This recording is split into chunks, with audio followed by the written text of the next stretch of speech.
Okay. So I remember when this movie first came out, me and two or three other friends went to go see this in theaters. And this was at the same time when, like, during the 2012, 2013, there, during that whole time, when we were just seeing pretty much anything that was anything in theaters. And I remember we watched this and we came out with the same opinion. We were like, nah. And I think I personally gave the movie about a 3 or 4. And I said, and I don't even remember what the movie was that we saw right after that. But I remember saying this was better than The Purge. So we thought it was just the most boring thing at the time. But at request, I did rewatch the film. I said, okay, let me give it another chance because, like I said, I hadn't seen it since it came out, so I hardly remembered anything about it. Didn't remember who was in it, you know, a lot of plot details, all that stuff. So now I can say,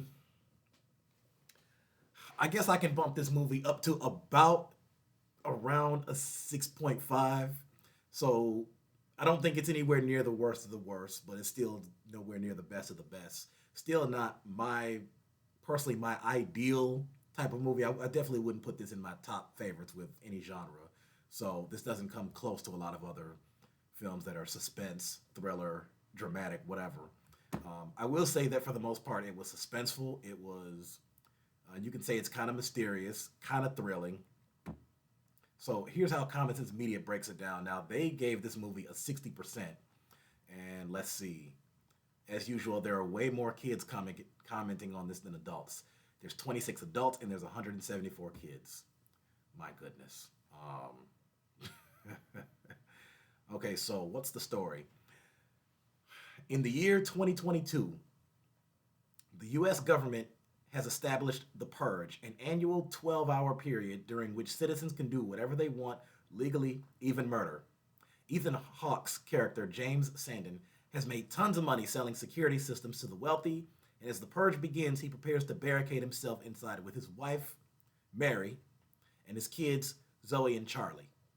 Unfortunately, Zoe's boyfriend has snuck in just before the lockdown, and Charlie tries to help a homeless man by letting him in too. These small events eventually lead to a terrifying standoff. James must decide whether to sacrifice one man to save himself and his family, or fight and face certain death. Now, is it any good? Their review says 3 out of 5, which is 60%. The parents gave it an 80%. The kids also gave it a 60%. The movie has a fascinating premise, but it's too dark for most teens, especially younger ones. Writer, director James DeMonico, who previously wrote screenplays for The Negotiator in the remake of Assault on Precinct 13, adds a new wrinkle to the home invasion subgenre here. I haven't seen either one of those two movies. I have to check them out. His idea of the futuristic purge brings up many layers of ideas worth discussing. The Purge is clever enough to begin asking these questions right away and to make the audience implicit in the discourse. It's impossible to watch and not wonder, what would I do? Or is this right and wrong? Or worse, what if it's a little of both? The movie isn't quite as clever at its story and character level. The typical cat and mouse chases around the house rely on characters never looking in the right place at the right time, and it becomes clear that they're more important to the movie as representation than as sympathetic characters. Only Rhys Wakefield, as a strangely polite, intelligent, grinning invader, provides anything of human interest. Regardless, a movie this smart and ambitious isn't easy to dismiss. Now, let's get to something a little more interesting. Talk to your kids about. Families can talk about this movie's strong violence. Is it necessary to express the movie's point? Could it have been less violent, more violent? What do you think of the idea of the purge? Would it really lower crime and lessen poverty? What other issues does it bring up? Now, ChatGPT actually, again, that's my favorite thing ever to use. If you're not using it, I don't know what you're doing with your life. But so I said, hypothetically, if the world was like the purge, would it really lower crime and lessen poverty? What other issues does it bring up? Now, if the real world suddenly adopted the purge concept, 1 year, one night a year where all crime, including murder, is legal, the actual effects will be very different from what the movie's in universe government claims. Number one, would it lower crime long term? Likely no, and here's why. Real world criminology shows that crime is tied to opportunity, social conditions, and long term deterrence. One night of legal violence wouldn't erase motivations to commit crime during the rest of the year. Impulse versus planned crime. Many crimes happen spontaneously, bar fights, domestic violence, not because people are waiting for the purge. A psychological effect. Allowing and even celebrating lawlessness could normalize violence, making people more aggressive year round.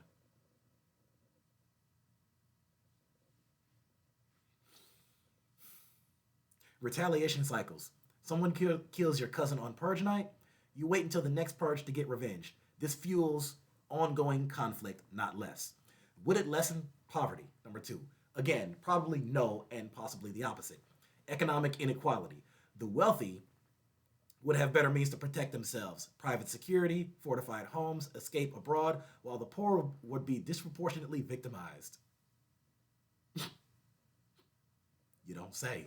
Wealth consolidation. If the rich can legally destroy small businesses or kill debtors, the poor lose assets and generational wealth, worsening poverty. Infrastructure loss. Businesses and homes destroyed each purge need repair, and poorer areas would be targeted more often. Job market instability. Many people would lose their jobs, businesses, or lives annually. This creates more poverty, not less. I don't even need to do a facial expression for that one. I don't need to do it.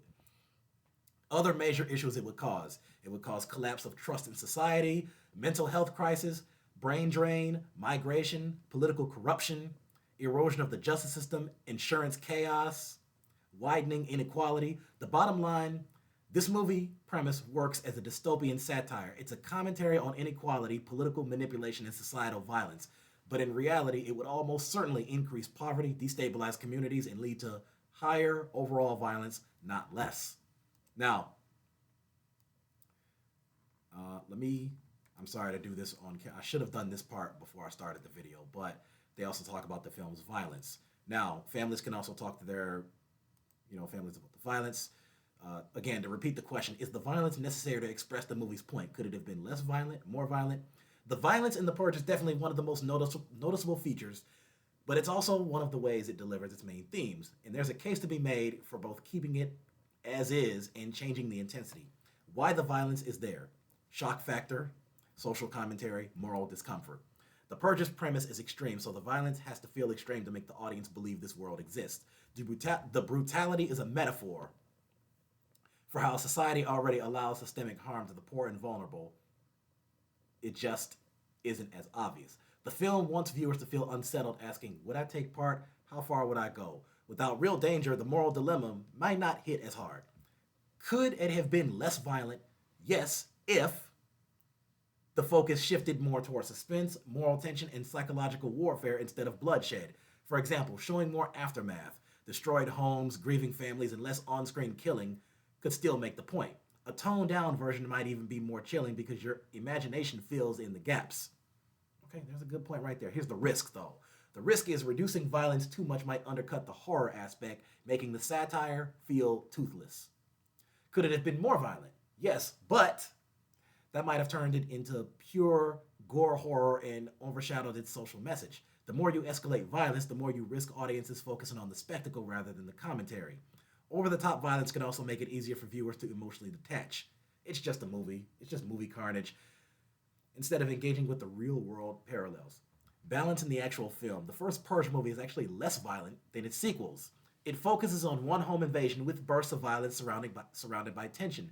The later entries, like Anarchy and Election Year, lean heavier into large-scale street violence and gore, but arguably less some of the type. But arguably, I can't read right now, but arguably lose some of the type moral focus of the original. If you're discussing this in a family or group setting, the key questions are, does the violence make you think more deeply about the message, or does it numb you? Would the same message work if the movie relied more on tension and less on gore? So there's that. And then let me go back to what the average, the review percentages were. So Rotten Tomatoes gave it a 41%, which is about what I would have given it, 12 years ago. Internet Movie Database gave it a 58%. Letterboxd gave it 2.7 out of 5, which is 27 out of 50, which is 54 out of 100. So 54%. And Google users gave it 74%. Now, the budget on this film was $3 million, and the box office was just over 91 million. So financially, they did quite well. They did amazing. So they did literally just over 30 times their budget. It would have been 31 exactly if they hit 93 million. But hey, you're talking about 30 times the budget. That's amazing. So it, from their financial standpoint, it was a pretty successful movie that year. Obviously, it wasn't anywhere near, like highest grosser or anything like that, especially with Marvel, DC movies and stuff that came out at the time. Obviously, there wasn't no Man of Steel numbers or nothing like that. But you had a good cast here to it. Ethan Hawke was James Sandon. Lena Headey was Mary, the wife. And then you had the two kids, Charlie and Zoe, that were played by Max Burkholder and Adelaide Kane. And then, of course, you had Rhys Wakefield. He was the polite leader. So, and then Google's synopsis is simple. It's in an America ravaged by crime and overcrowded prisons, the government sanctions an annual 12-hour period during which all criminal activity is legal. James and his family face the ultimate test when an intruder drags the vicious outside world into their home. James, Mary, and their two children struggle to survive the night while trying not to turn into monsters like the ones they are striving to avoid. So, but like I said, so overall, the film was all right. I give it a 6.5. Normally for me, if a movie gets at least a 7 out of 10, then I consider it good. 6 to 6.5 to me is like, okay, it's kind of decent. I haven't yet decided if this is something that I'm going to rewatch again, unless I maybe rewatch it again in the next 10 to 15 years or something. But definitely this is not something I would rush to rewatch. Not something me personally I would like store in my digital library. But maybe if I did watch it again, it'd probably be for free if they put it on a streaming again. So other than that, like I said, I think it was just all right. So I'm going to give my reviews of the other Purge movies because I'm on this marathon with rewatching some old stuff and then also catching up to other stuff that I've missed. I have a lot of action films coming up, so that includes a lot of the older ones too. There's some of them that I plan on rewatching, and then there's others that I plan on watching. And again, this is a little bit embarrassing for me to admit, but I have to be honest. There's a lot of these movies, and I'm not going to detail them right now, but there's a lot of movies that you would think that I've seen by now, and movies that I should have seen that I have not. But again, I'm mixing that in with the movies that I have seen, and I'm going to rewatch. So right now, I'm on the marathon between a lot of the horror, suspense films, and then there's also a lot of action thriller films. I'm going to go through the Fast and Furious, Mission Impossible, Matrix, Taken, Die Hard, Lethal Weapon. I covered John Wick already, so there's a lot of them. Men in Black. So other than that, give me a subscription. Help me out here. I'm trying to reach 500 by the end of the year. Right now I'm at 427. It's been that way for a while. It'd be nice to see that number go up a little bit.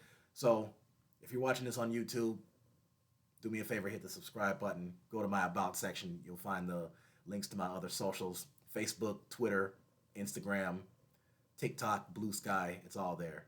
And by the way, give me your thoughts. Tell me what you thought about this movie. Which movie did you like the best out the franchise? And feel free to comment and give me suggestions for movies and shows that you think I should cover. So that's it for now. Stay tuned.